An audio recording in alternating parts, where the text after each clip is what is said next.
Obviously, I am live and chit-chatting with you guys, but we'll go ahead and get things started. So I'd like to say hello to everybody and welcome you to All Things Aviation and Aerospace.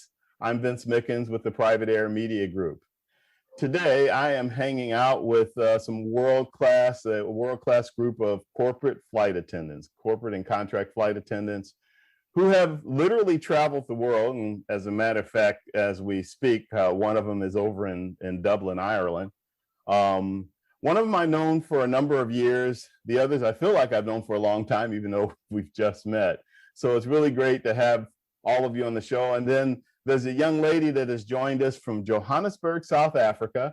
And it's going to be really neat to hear what she's doing, what's going on in aviation down there, and her aspirations and her inspiration within aviation. So that's going to be a nice addition. We had another young lady that was going to be on, but actually she's a contract flight attendant, and she got called last night and said, be ready at 6 o'clock. No, be at the airport at 6 o'clock tomorrow morning.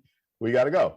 And that's kind of the story of you guys' lives in a lot of ways. And we'll dive into that more deeply as we go along. So the funny thing about it is you hear about flight attendants for the commercial airlines, but you don't hear that much about corporate flight attendants. And one of the goals with the show today is to actually help everybody, enlighten everybody about what the opportunities are in that aspect of the industry. And as I mentioned before, we've got some experienced professionals here that can tell you about it. And then we'll get a little contrast with the young lady from Johannesburg that can tell us a little bit about the commercial side that she's actually been doing for about 8 years.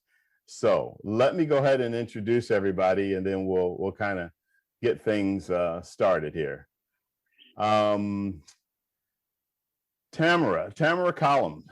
Tamara used to be a flight attendant on Air Force One. That's what I call supporting the VIPs of VIPs. She has logged over 7,500 hours on Air Force One. That's a lot of flight time, and a lot around the world. I don't know how many times. She can probably tell us that.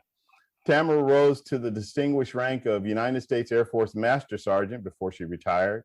And she is now a contract corporate flight attendant when she wants to be. That's kind of how she deals with the retirement. She apparently just can't get enough of world travel, so she continues on doing it as a contract flight attendant.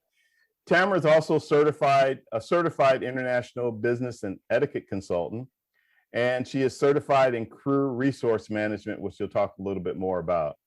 I could tell you more about it, but then I'd have to add another hour or two to it for the show. So we'll just suffice it to say welcome back to the show, Tamara. We've had you on before. Thank you. It's great to have you. And then we have a bit of a live wire, Bonnie Husbands. Yes, you heard that correct. Her last name is Husbands. That's it. It's just her last name. It's just kind of unique. But Bonnie started as a commercial flight attendant. So we're going to get to hear her perspective of the transition from when she went from being a commercial flight attendant for an airline to being a contract corporate flight attendant, and how that happened and why and that type of thing. She's had a 21-year career of flying, 15 of which has been in business aviation. So we'll want to hear some of your perspective on that, Bonnie, and welcome to All Things Aviation. Thank you. Thanks for having me. It's wonderful to have you.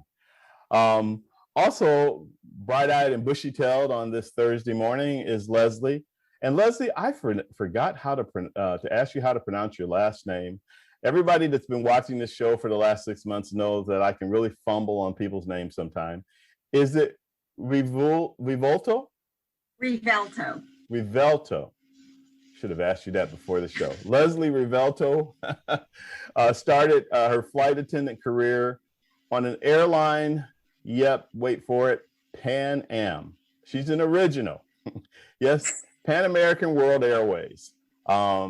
Lesley is now a contract corporate flight attendant who currently flies for a private family. Her father, by the way, was an air traffic controller in Honolulu, where she grew up, Honolulu, Hawaii. So we'll have to hear a little bit about that. I don't know, the palm trees and the beach and stuff. But welcome to the show, Lesley. Thank you for having me. Thank you. It's great to have you. As I mentioned to you earlier, Nia Moore, who is the contract corporate flight attendant, got called away on a trip, so she couldn't join us. But as I also mentioned, we have Zinthe. Zinthe, help me with your last name. Nozana. Nozana. Okay. Anyhow, she is all the way in Johannesburg, South Africa, and she is a commercial flight attendant for Airlink Airlines, and she'll tell us more about what that is. She's also a student pilot in the process of getting first her private license, and I think she wants to go all the way through. So we have a lot to talk with Zinthe about, and welcome all the way from Johannesburg. Thank you. Thank you for having me. It's great to have you. And Bonnie, how's the weather in Dublin?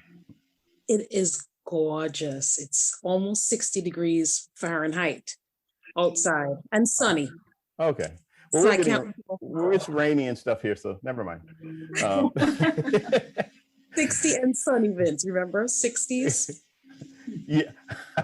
Turnabout is fair play. Oh boy, yeah. Boy, I threw that right back at me. Okay, fair enough. Turnabout is fair. Anyhow, listen, ladies, it's great to have you guys. And I'd like us to start out just talking about the lifestyle. What we really want to accomplish are a couple of things today. We want to give our viewers and listeners an idea of what the lifestyle of being a corporate flight attendant is about, and kind of contrast that a bit with commercial. But we want to just talk about what it would take and what it takes to be a corporate flight attendant and what you do. But how about we get started? Since Bonnie slammed me, we'll start with Bonnie, who I'm calling Bon Bon from now on. Yes. Bonnie, how about telling us a little bit about the lifestyle of what you do? I mean, you just did left on an airline yesterday to go to Dublin because you're doing a crew swap. So tell us about the lifestyle of being a corporate flight attendant. Yes, we just came in from Dublin yesterday. You know, it's a lifestyle I would not trade for anything in the world. You know, even though we came in on Dublin yesterday, I still had to be up early this morning and late last night preparing for the rest of our trip.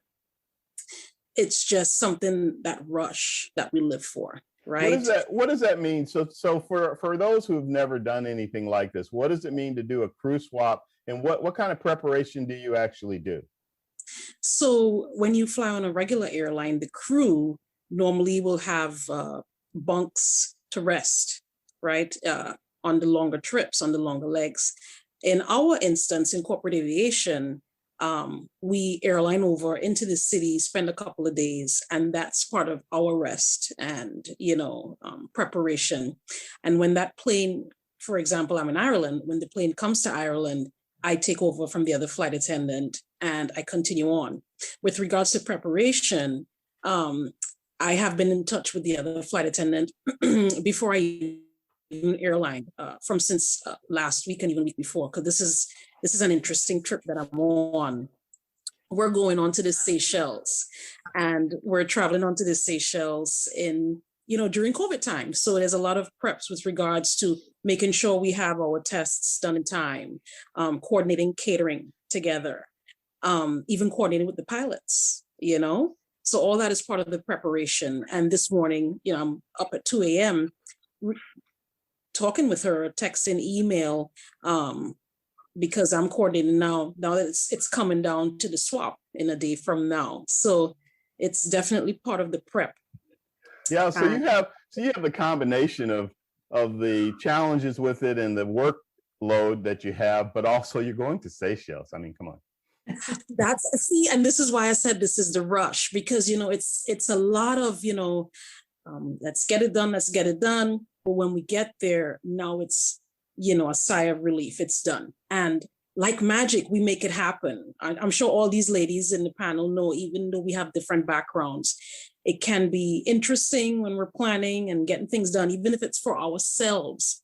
But when it gets there, like when it comes down to it, we make it happen. We make it happen. We are magicians.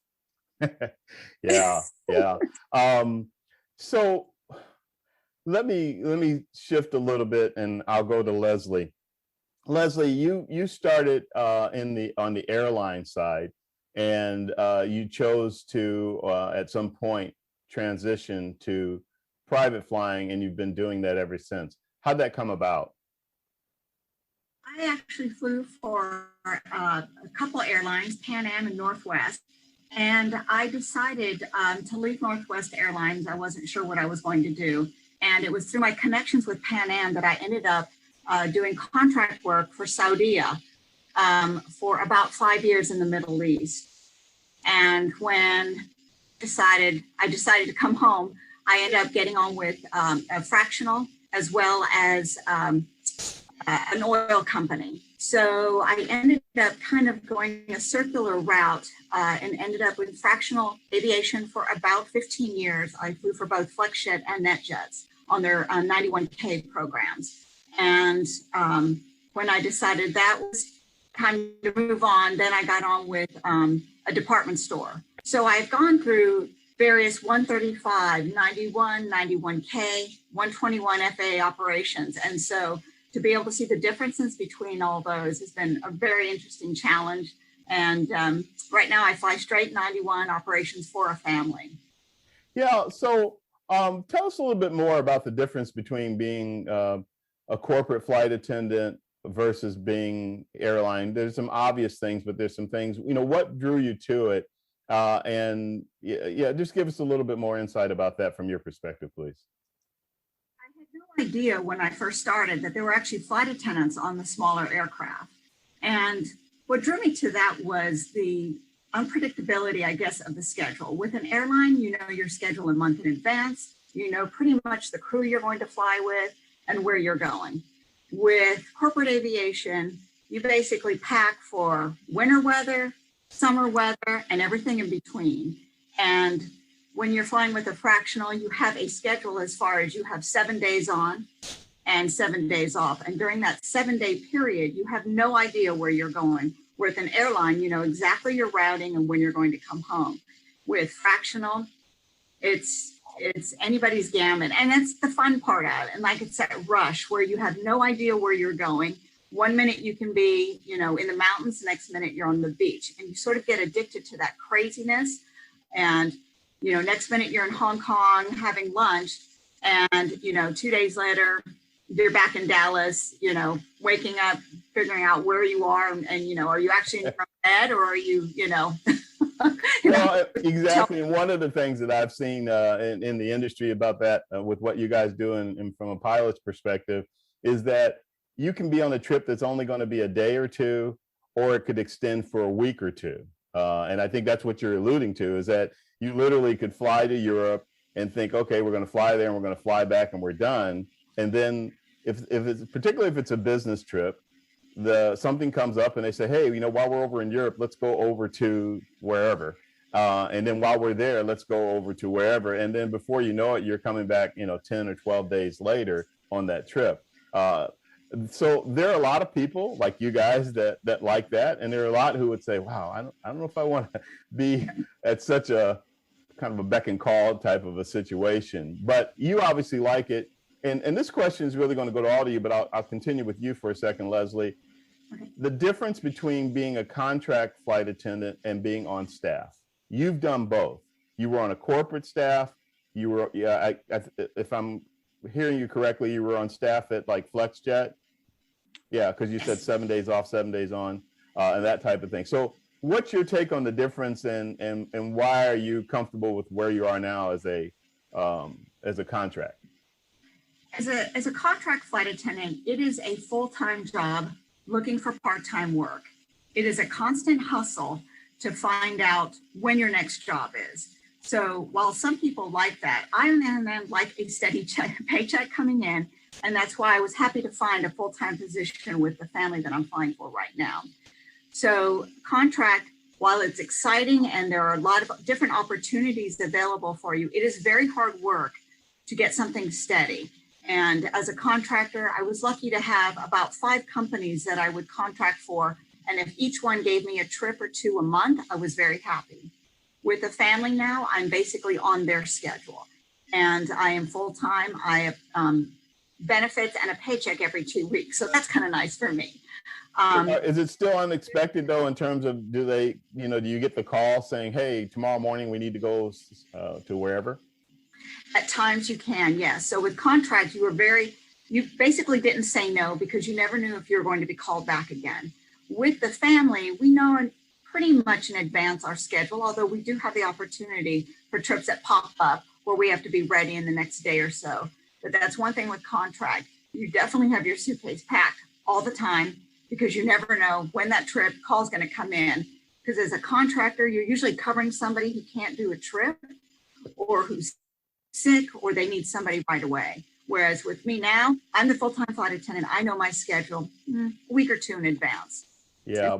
Bonnie, you had an interesting perspective on the difference too, in terms of how you look at being a contract corporate flight attendant, which you are now, versus being on staff. You want to share that with us again?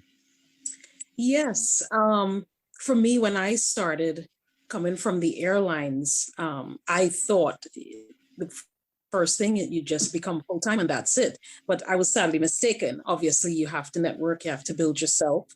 And the timing that I came into the industry, there were a lot of shifts and changes, like things are changing now. And it became the trend where it was a lot more work available, at least for me, with regards to being a contract flight attendant. And I was able to, build my aviation family on this side with that. I have been very, very blessed where, yes, when I started, there were times where I would start making dinner and I have to turn off the pot because I have a trip and I don't want to take it, I don't want to turn it down. And sometimes it could be worth it. And sometimes, it's like, but I'll still do it because you want to continue to build your rapport regardless.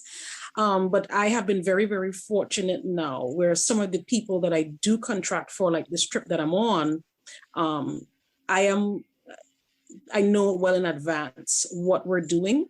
Yes, it will still change or can change, but it is better. So with that being said, I'm working towards, in addition to building that bond with the people that I do contract for, that it will open up the opportunity for me to do, staff with them. Yeah. So in terms of that opportunity, both of you and Lesley said something. This my memory sometimes shuts down on me, but it's coming right back. You and Lesley said something. You both said that you don't want to turn a trip down, particularly as a contract flight attendant. And it's, I would take that as, if you turn it down, then you risk not being called more frequently or again by a particular company. Is that basically what you guys are talking about?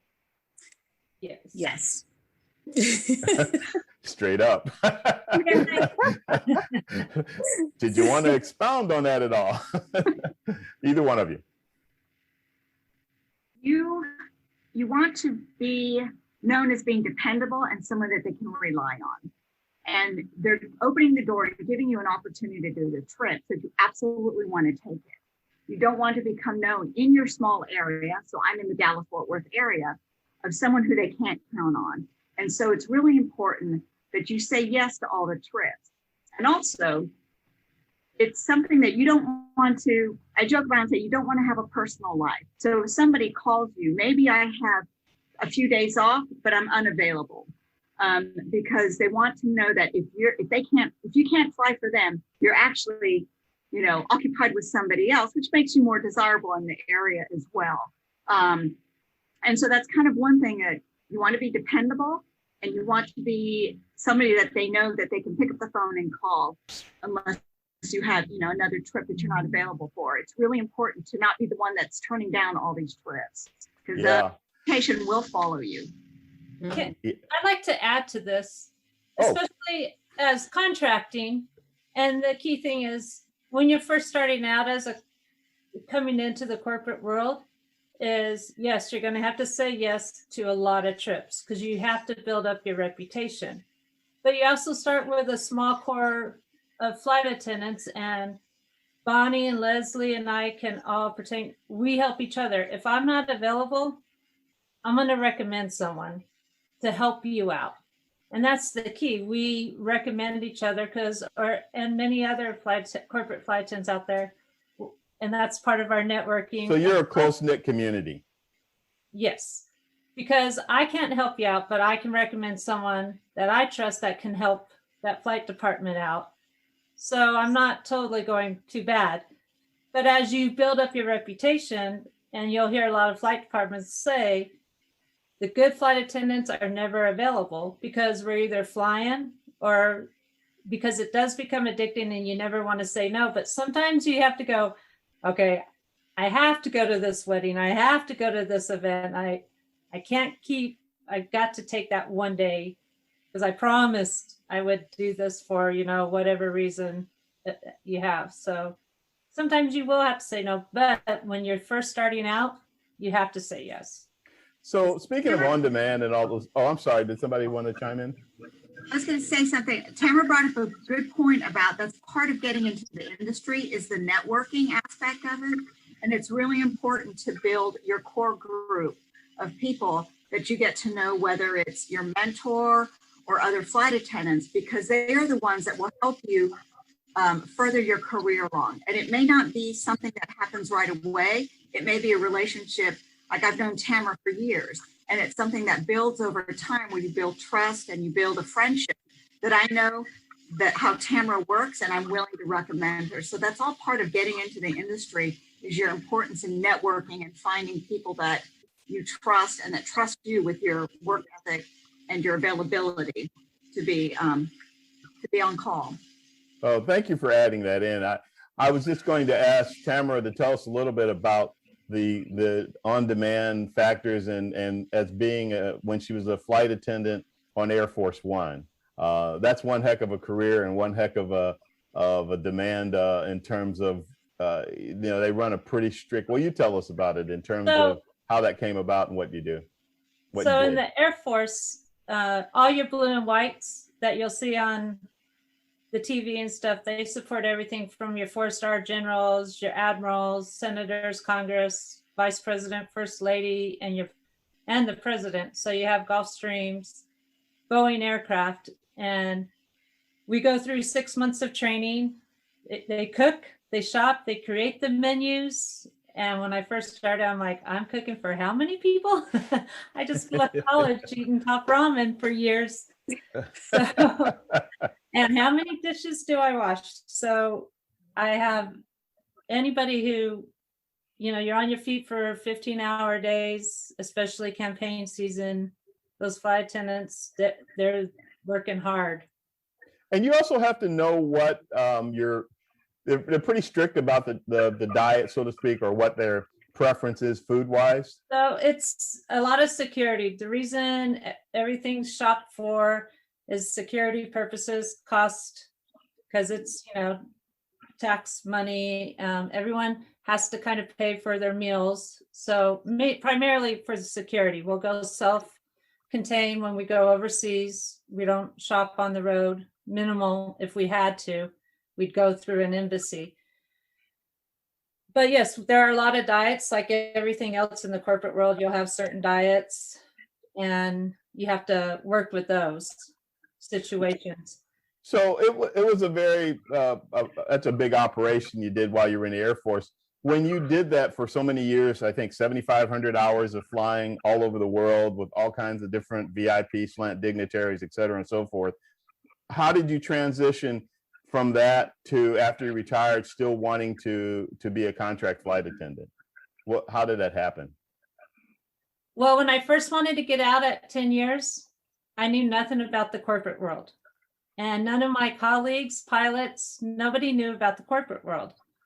And then 9/11 happened. I was like, I better not get out. So one door closes, 10 open, and I stayed and retired, which is the smartest thing I ever did. And I got involved with the NBAA, the Flight Attendant Committee, started winning scholarships and learning more. And it was all about networking and talking to people and learning everything from culinary to catering. And the toughest thing for anyone coming out of the military, because we're used to cooking on an aircraft, is transitioning to catering and not having control of my food. But always thinking out of the box because we love those challenges. So getting out, my transition was a little easier because I started networking 5 years in planning but I'm not a person to sit behind a desk. So I'm like, I'm still addicted to traveling and flying. And your desk is a rush. cabin. Yep. It's that rush that was like, oh, I still like the challenge. So I've been very fortunate and met a lot of people that helped me transition very easily. Yeah, Cynthia, I haven't forgotten about you, but I want to answer a question of a viewer, which will actually transition nicely to you in a couple of minutes. But I want to direct this question to Tamara, Lesley, and Bonnie.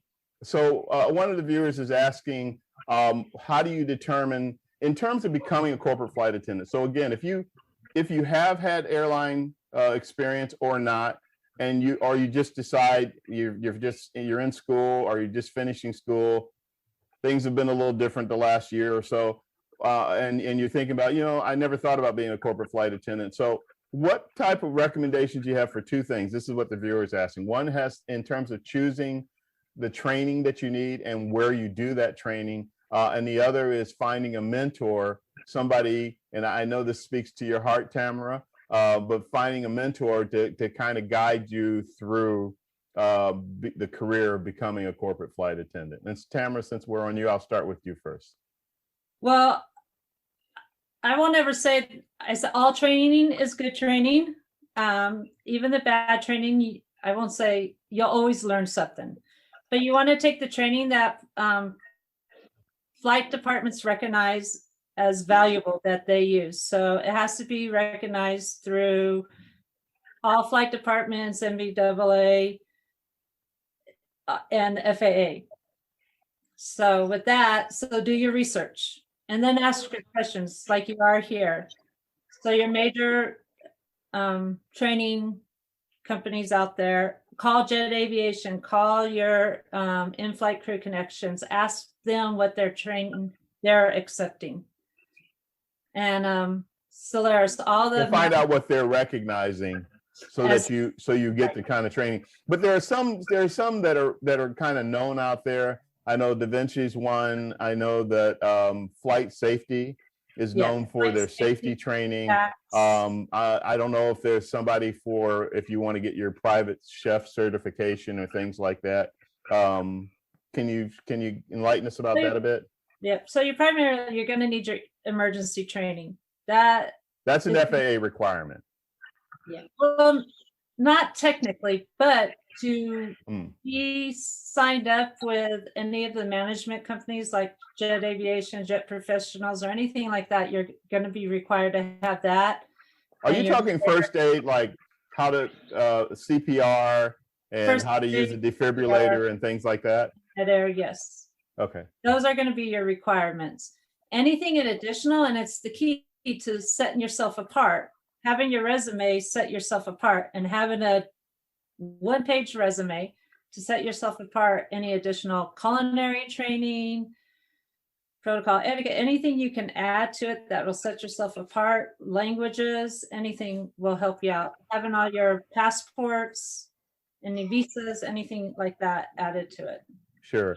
Bonnie, you work for Jet Professionals and Jet Aviation. So can you share some of your insight about that in terms of requirements and if you did any kind of training of that nature? Yes, I definitely did a lot of training. How much? When a lot times many.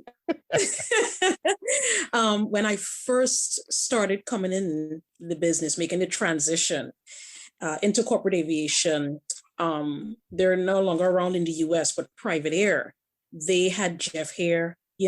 They had in-house training as well. So I will back Tamara up with regards to picking a company that the training is definitely they would recognize.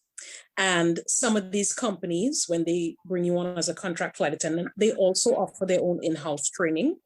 And as of lately, in-house could be online, virtually. A resume, of course. For me, I try to attend like the NBAA regional forums, whatever forums I can. Right now, because of, things going on with COVID and all this stuff, whatever forums you can join online virtually. I made business cards, right?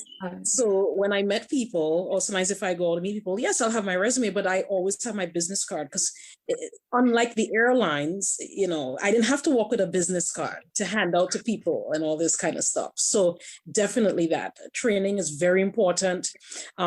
Culinary training is also important as well to add on top of that. All of it. You could never have too much. It just makes you better all around. You know, it makes you more marketable. And it also is a good way to network. While you're in training, you're meeting people. After a while, you realize you kind of, because it's a cyclical business, right? You realize that you coming across the same people, the same faces, and you build genuine. Tell me about it. Yeah. Exactly. You know, you build genuine bonds with them, and you really know, do.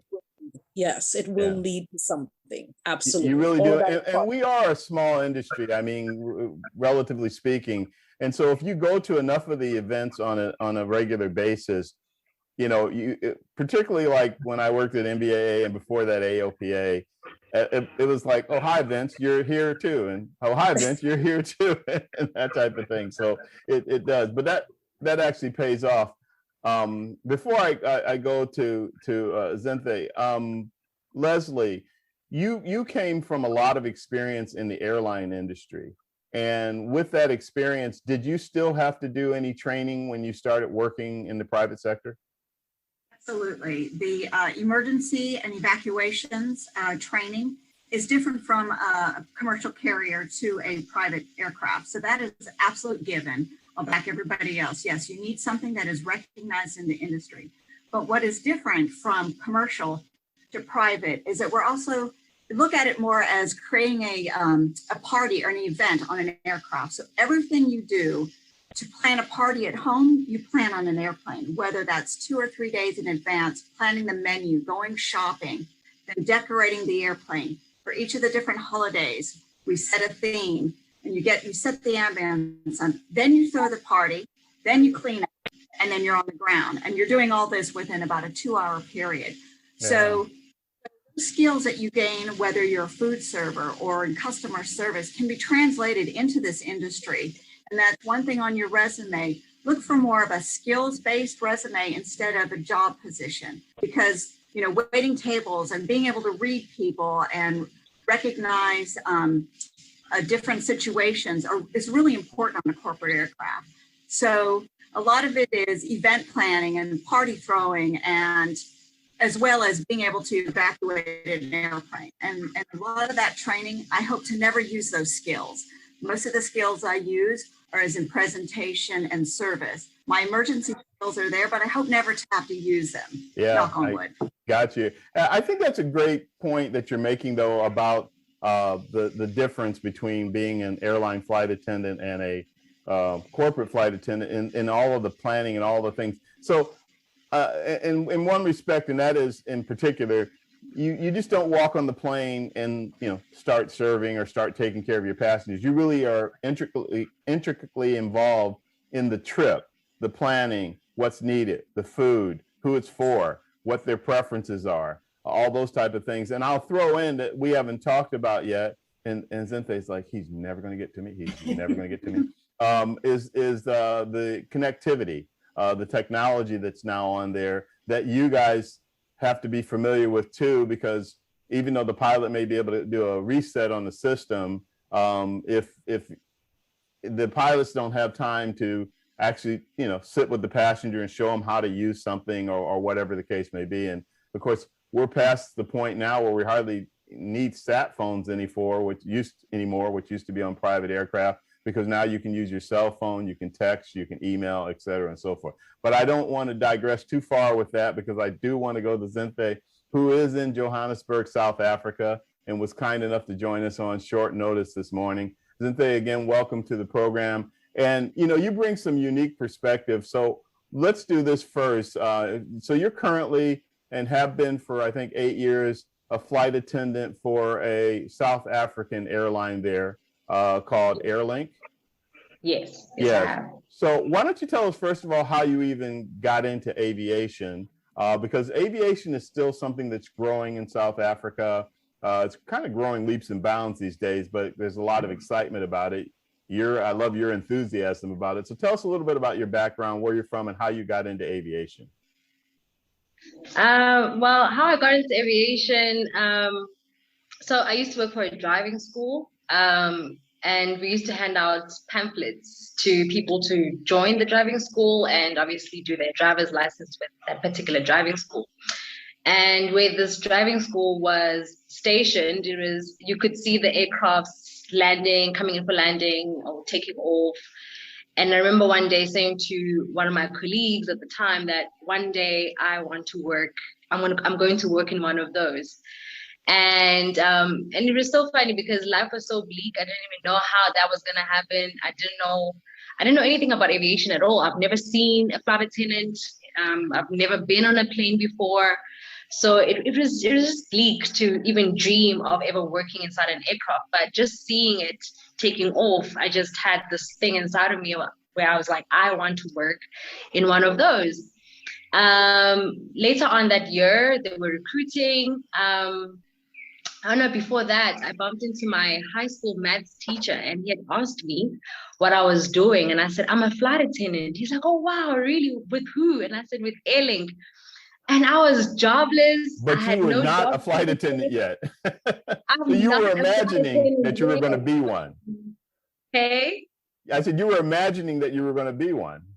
Yes, yes. Wow. And he was like, oh, that's great. That job suits you so much.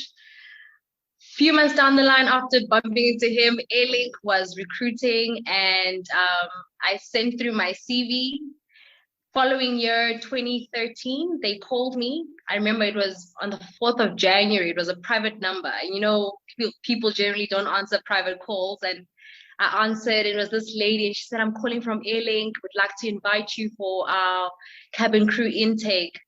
And literally the rest is history. I feel like I spoke my position into existence. I didn't even know how it was going to happen, but a part of me felt it. I believed it that one day I will work inside an aircraft. What kind of flight attendant work do you do? Tell us a little bit about Airlink and what type of an airline it is and what you do as a flight attendant there. So Airlink is a privately owned regional airline. Previously, we used to have an alliance with South African Airways, SAA. And we've long since moved away from that alliance. We now operate under our own unique flight code. So we fly jet airliners. We fly the Embraer 135-140. We fly the Embraer 190-170 and the Jetstream 40-100. So we fly relatively small aircrafts, almost like similar to you ladies. You fly private jets. So our aircrafts are generally, like when you compare it to an Airbus A380, it looks like a private jet, literally. Absolutely. Our biggest aircraft is a 98-seater, so you can imagine. We fly, we do domestic routes within South Africa, and we do regional flights to our neighboring countries. Before you became, once you became a flight attendant, while you have been flying, well, first of all, I was going to ask you, before you came on the show today, that's what I was going to say. Did you know anything about being a corporate flight attendant?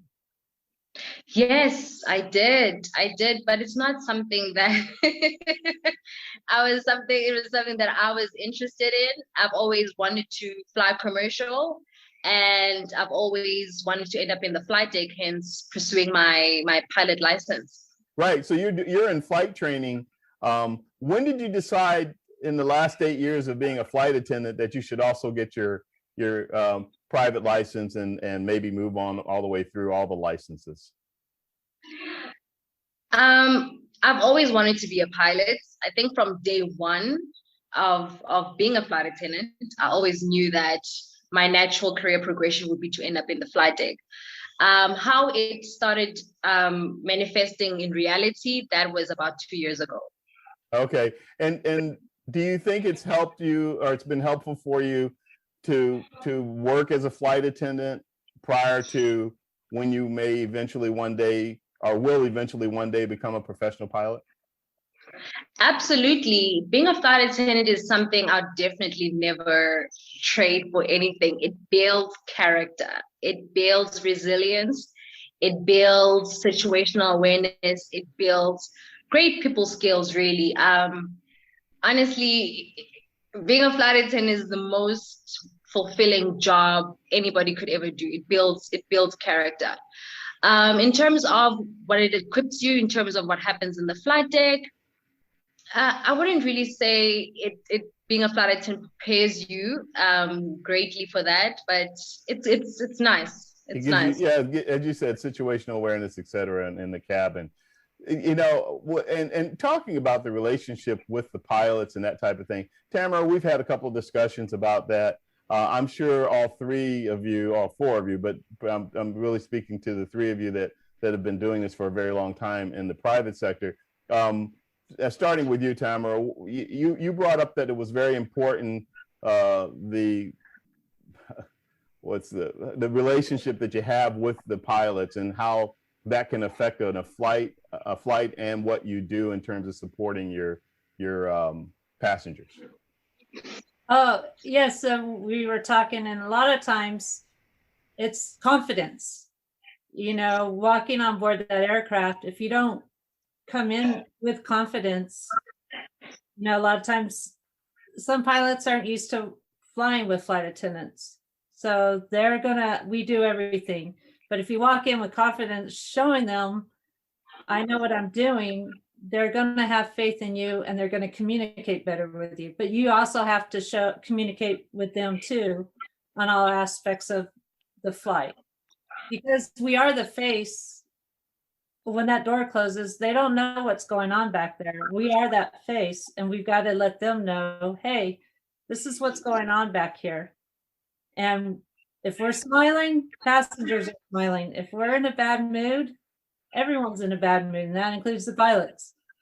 Yeah. They're being Yeah, one of the things you pointed out too is, and I think some of this probably comes from your Air Force background on Air Force One. Yeah, you say that when you come, you have to be, you know, dressed and ready and looking like you know what you're doing and that you're going to take good care of this flight. And that also instills confidence in the pilots when they see a flight attendant approaching like that, even approaching to come on board and start the process. Did you want to add to that at all? Yes. Well, it's the conversations we had, you know, when they say, you know, crew bus is at 1400, 2 p.m. doesn't mean you show up at 2 p.m. You show up 15 minutes earlier. It's always being prepared, and your shoes are shined, you're ready to go, bags are packed.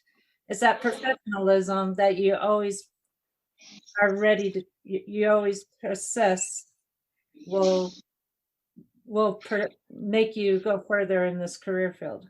Sure. Or Bonnie, can you share your perspective in terms of the flight attendant's relationship with the pilots and how that translates to what you do in the cabin?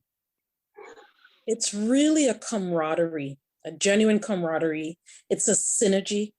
You know, it makes a big difference. When I was having dinner with my guys last night, you know, my captain said to me, Bonnie, I just love to work with you. I don't have to worry about anything. You know, he said, I know you have it back there. So, you know, again, just, you know, to kind of reiterate what Tamara just touched on, you know, because they are concerned about us and what we have to do, but they're also very, very busy getting things together on their end. So we really have to be prepared all around. Yeah. You know, we have to be self-starters, you know, and just get it done. And you know, still make it fun, but we are family. It is an aviation family. You know, when you start working with them over and over again, after a while, you meet their immediate family from home. You know, that kind of thing. Sometimes, whether it's dinner or on a layover or whatever the case may be. So, sure. You know, I actually really love. I love that. You know who you're working with. You know their idiosyncrasies. You know, and you just make it work. Yeah. Lesley, what's your take? Yes, it's definitely a love. It's an aviation family on the airplane. Definitely work together. When you work together with people for long periods of time, you definitely know the ebb and flow of the relationships as far as I call it a dance, especially as you're getting ready for an airplane. You know which way to move and to get out of each other's way. And that's something that develops over time. But also having a crew that is open to flight attendant input.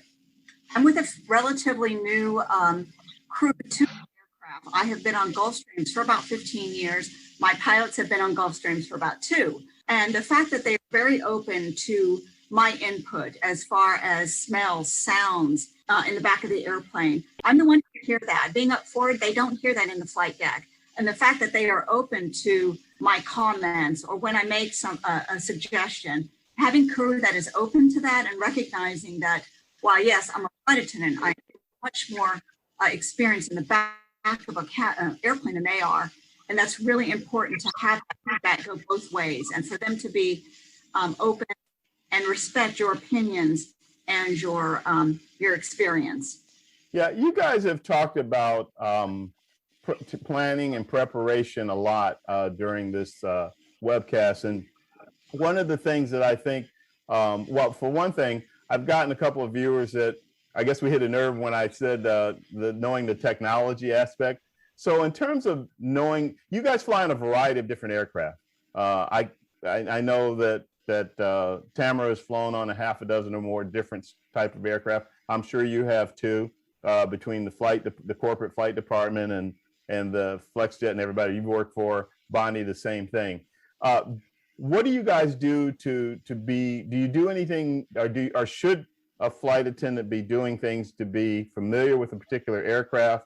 And on the technological side, now that we have the technology that we do, that I mentioned before about, so I'll say this about cell phones, et cetera, using on the aircraft.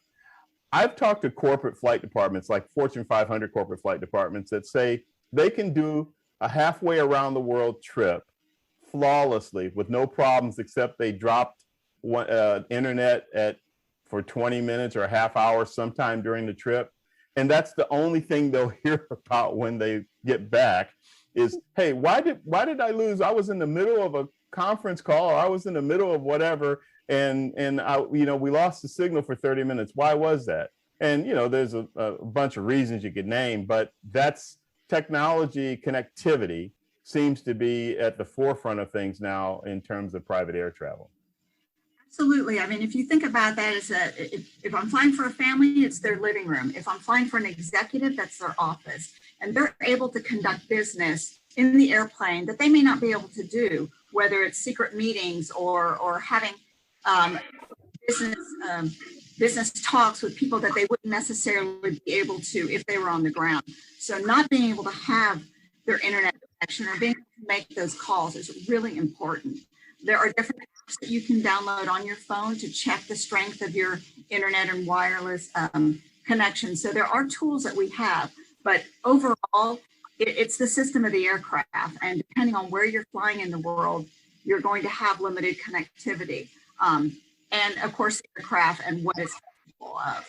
So it is very important. I mean, some of the executives would prefer to have the internet over possibly food, because that's how much they rely on being able to do business on those aircraft. Sure. Bonnie, you are going to be flying on a 650 on the trip that you're about to get on. Is there some familiarization you have to have, or how do you handle that? Well, yes, a lot of familiarization, because the 650, we have a virtual galley, operating the oven and the microwave, and just everything virtually, the televisions, the Wi-Fi. It's all kind of touch screen. It's definitely literally just touching the screen. Love that airplane. Love that airplane too. Love that airplane. Yes, I have done training. Of course, with an accredited training. I used flight safety, and yes, I've done 650 training with flight safety. I have been very fortunate to work on this airplane for a couple of years, so I am pretty familiar with it. But you still kind of go over things, when they turn it on the airplane, just to make sure everything is up and running, because you are flying through different time zones. And yes, it might be, bedtime for us on the East Coast, but this executive, he has a business meeting. It's breakfast time, business meeting is starting in China. So it's very, very, very important. It's crucial. Yeah. It's crucial. Yes. Tamara, I'm going to shift a little bit. Tamara, when we were at one of the NBAA conventions out on the static display, looking at an aircraft, you surprised me with something because we were walking through, I think it was a Bombardier. I really can't remember. Or maybe it was a Global, but it was a large aircraft. And we were back in the galley area. And I don't remember specifically what you said about that particular aircraft, but you brought up that the galley, the layout, which is something that Bonnie just talked about, was very important in terms of how you can deliver on what you provide for the passenger. Tell us a little bit about what you were telling me about at that time. I think we were talking about the importance because the coffee makers and the trash can, there hardly was one because they keep taking away from the galley to add all the fancy stuff. And I remember because we were saying all the technology. People need to have their coffee, or it took for a while. The microwave, it would take 30 minutes to heat a cup of soup. The little things that we look for on, or how do we maneuver around to make sure our passengers or even our crew, because we still want to take care of our pilots because they still got to land and take off, and they're part of our team. We're all a team to make sure they get the meals they need or coffee they need. But it was the setup. You're on an 8-hour trip and you don't have a trash can. What do we do with our trash? We don't want to walk through the aisle with it, or we don't have a coffee maker. How are we what are our options? Or forward. So you kind of look at that ahead of what you're dealing with so that you can make the adjustment to still provide the quality of service that you want to provide as a corporate flight attendant. And many times the flight attendant doesn't have a voice. And it's the engineers and the owners or the salesperson who are making all the decisions without taking in. Oh, you mean when they're actually building the aircraft or building the interior? Right. Gotcha. And they're not thinking user friendly or what works best on the aircraft with turbulence. Gotcha. We are running out of time. We only have about 5 minutes or so left.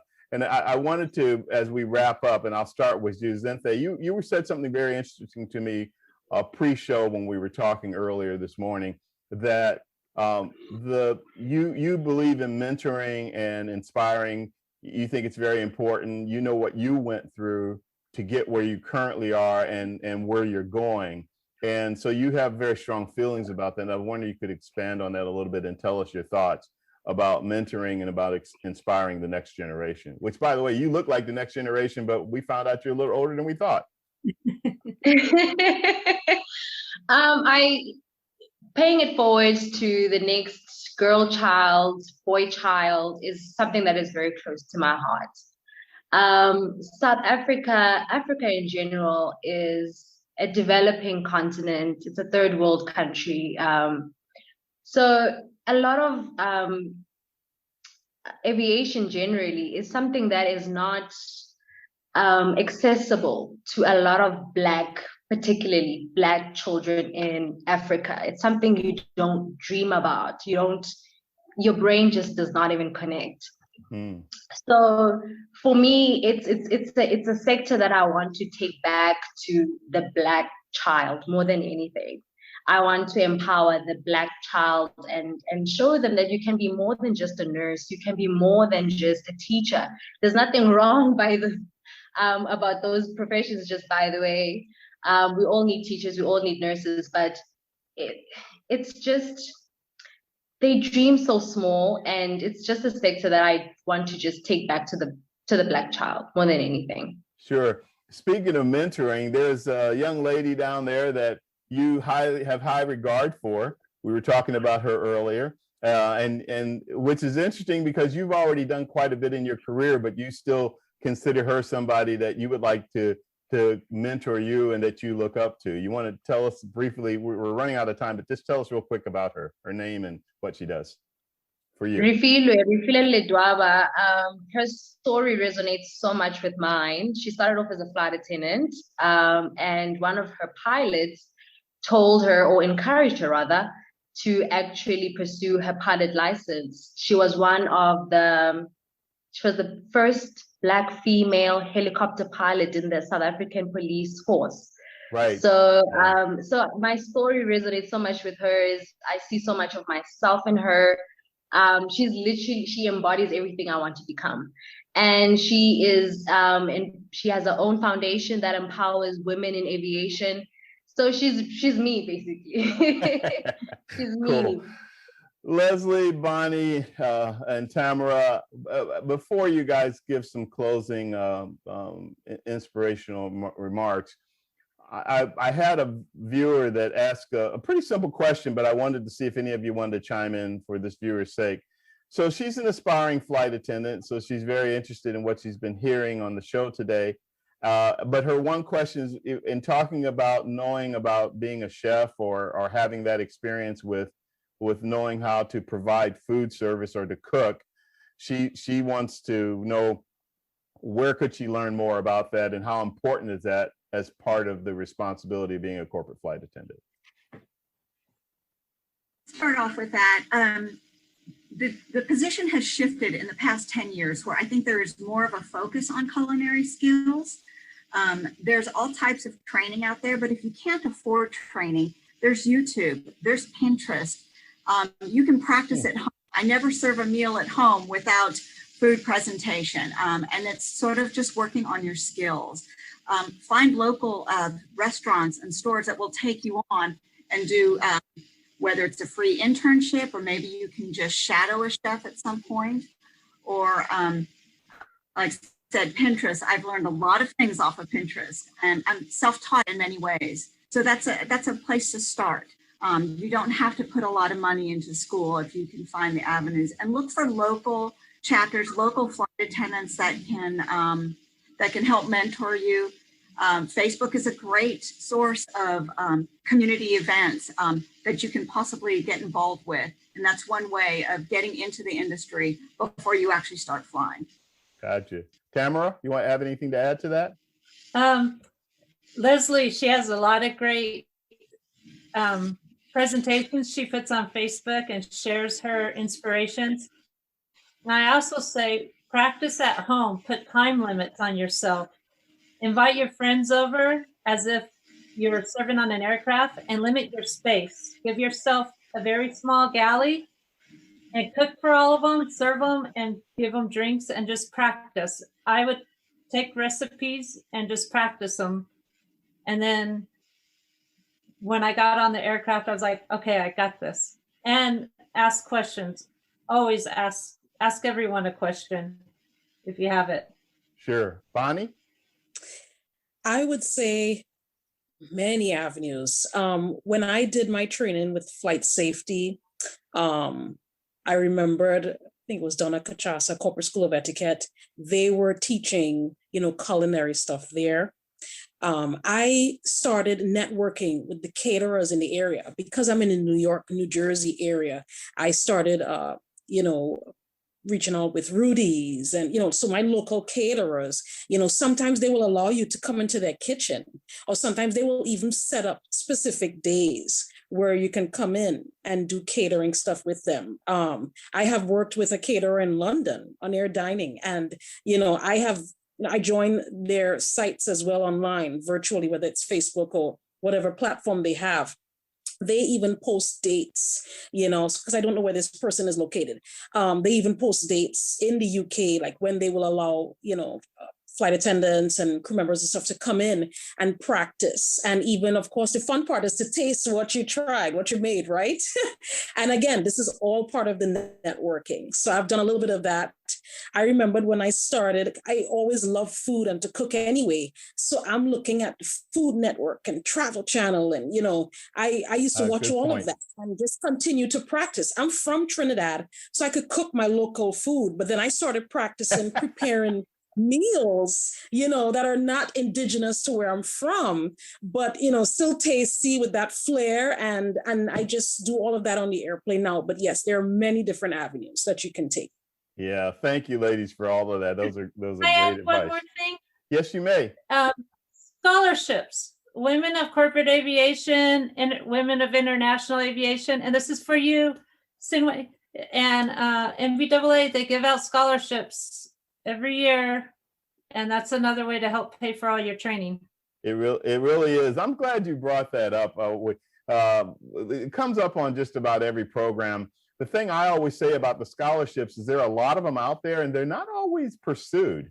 A lot of times they almost have challenges of giving them away. So as you said, women in aviation, women in corporate aviation, MBAA, and even on the flying stuff, there's scholarships with EAA and AOPA. AOPA just closed their stuff for 2021, but they had a bunch of scholarships and they literally had to promote it heavy again a week before the deadline because they weren't getting enough of a response. So yeah, I'm so glad you brought that up. Well, Tamara, as we do that, why don't we start with you? And as we close out, what are your final comments with regard to someone that is interested in pursuing a career in being a corporate flight attendant or a contract corporate flight attendant, whether it's to be on staff for a corporate flight department or be with NetJets or FlexJet or whatever, NetJets or FlexJet or whatever the case may be, or and they may come from a background where they have no experience whatsoever, or they come from the airline and they're going to transition. I know I just threw a lot at you, but just to kind of close things out, what are your general thoughts about what they should be thinking about in looking at this type of a career? Network, look for a mentor, look for training, and always ask questions to anybody you meet throughout, whether it's going to safety, egress, anything. Ask those questions, follow up with those people, and keep knocking on the doors. It may take a while, but if you really want it, determination, you'll get it. Sounds good to me. Bonnie? Definitely network. Everyone has the potential to network with. It could be somebody working on the ramp. It could be somebody just at the airport. Everyone. Don't close the doors on networking with anyone at all. Join your online platforms, because a lot of the younger generation, they're very much into the virtual stuff. There are boards and groups online, corporate aviation boards, culinary boards online for catering, join platforms, ask for their advice. I'm going to use NBAA, but as an example, when they have their forums again, attend them as best as you can and continue to push yourself. And yes, you can have one mentor, but look at everyone as a mentor because it's a learning lesson with everyone. And it's an experience you cannot trade for anything in the world. And have fun while doing it. Have fun and have faith. It will pay off. Yeah, that's great. Lesley, how about you? Besides finding a mentor, I would say go to an airport, hang out at the FBO, go talk to the customer service representatives. Don't be afraid to walk up to somebody and ask them what they do. You'll see a lot of pilots and flight attendants hanging around a Millionaire or a Signature Flight Support and walk up and talk to them. Introduce yourself and let them know. And if they are passionate about what they do, they will be passionate to talk to you and to bring you into this industry that we all love so much. Great. So Zinthe, are you ready to transition from being a commercial flight attendant to a corporate flight attendant? No, thank you. No, that's okay. You have another track that I think is going to be a great one. I expect to see you sitting first right and then left seat, maybe for the same airline. And since you have this way of having a vision and saying, this is what I'm going to be, and then it happens, I need to say no more. Seriously, wish you the best of luck. Ladies, thank all of you for being on the program this morning and giving some insight and perspective to become a corporate flight attendant and all the things that go with it. I hope it's helpful to our viewers and listeners, but it definitely, even for somebody like me who's been flying a long time and been in the industry a long time, I still learned some things today. So I really appreciate you guys being here. Bonnie in Dublin, have a safe flight on the 650. Jealous. Love that airplane. Anyhow, and Tamara, have fun. Tamara's probably going boating. Oh no, that's right. You say you got to go back up and go flying again at the end of the week or whatever, or beginning of next week. So have fun with that. Lesley, it's been a pleasure. Miss Original Pan American Airways, which is pretty cool. And Bonnie, you know, TWA from my hometown, St. Louis, even though you flew it out of JFK and that type of thing. Yes. It's great to have you guys on board. Zente, seriously, sorry for butchering your name, but best of luck to you with your career. And so glad that you could join us all the way from Johannesburg today. No, thank you. Thank you for having me as well. Absolutely. Ladies, you guys all take care, fly safe, stay healthy. And again, it's a pleasure to have you guys on All Things Aviation and Aerospace. My name is Vince Mickens with the Private Air Media Group. And boy, what a great show we had today. Thank you, everybody. Take care. Talk to you soon. Travels. Thank you, Vince. Bye. Thank you.